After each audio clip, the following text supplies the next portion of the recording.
Good evening. My name is Randal Allen. I'm with the Kansas Association of Counties, and yesterday we filed our comments in this issue. Our general counsel did.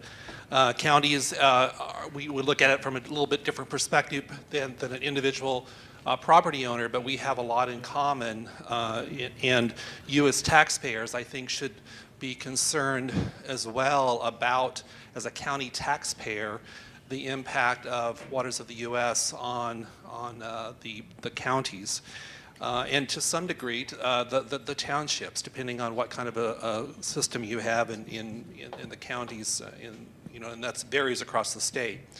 I would summarize that our objections fell into three categories. One is our strong objection to the expansion of federal jurisdiction and the concurrent loss of state and local control over this issue, and then related to that really is the issue of ditches.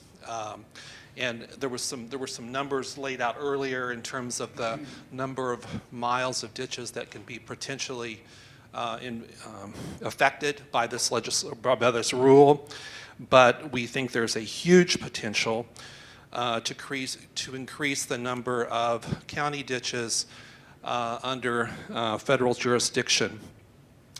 I come from a part of the state where I know a lot about ephemeral flows. I guess I didn't know that's what they were called. I just thought it was we had a big rain and the water soon disappeared after the rain was over and the sun came out. But that's a huge concern of ours.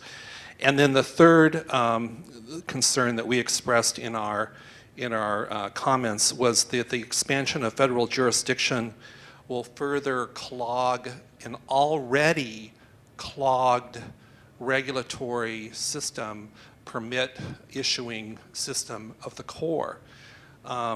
We read that there are some 20,000 permits at the Corps that have not been acted upon. They are awaiting some kind of a decision. If you truly believe, and I think most of us do, that justice delayed is justice denied, when you have a permit system, a regulatory system that isn't working correctly and that people are waiting for a decision for an unusually and extraordinarily and an unnecessarily long period of time, then that doesn't serve us well. That does not serve us at all well. And we think that this rule will only worsen that situation and certainly not make it any better. I had a conversation just during the break with Greg, and I hadn't really thought about it until the discussion a little earlier, but not just in terms of the maintenance of the ditches, and counties are liable. Counties are, and you as property taxpayers, know that if there's a problem, if there's a judgment against the county for not maintaining the integrity of the ditch, you are likely going to pay for that. And that's why it's important to county commissioners and to public works and highway and road and bridge folks to keep that infrastructure in good shape. But if we fail somewhere along the line, you end up paying for it. But the other thing that came to mind during the break was the whole aspect of our noxious weed programs and the impact, because we have responsibility for the rights of way and the noxious weeds, and the private property owners, you have responsibility on your property to control invasive noxious weeds that are on the noxious weeds list. And I can just envision that it's going to be much more difficult, if not impossible, and it certainly has a chilling effect upon property owners and upon local governments in putting folks out there to control noxious weeds when they ultimately may end up in court or fined or in some way punished for that action. Just one last thing. Our association is governed by our members.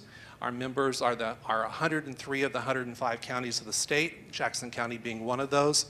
And we our policy statement already has a opposition. It's been there for several years to waters of the U.S.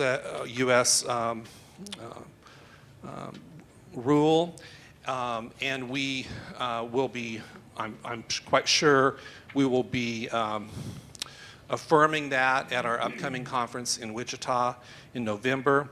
We're going to have, we've been working very closely with the National Association of Counties and their legislative team.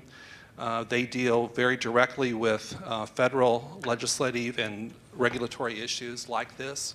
And so they've been very helpful actually were very helpful to us in crafting our comments that we submitted.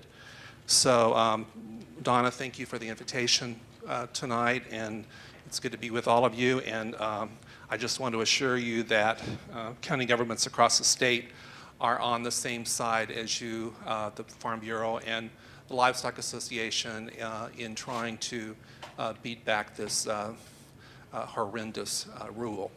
So with that, Ryan.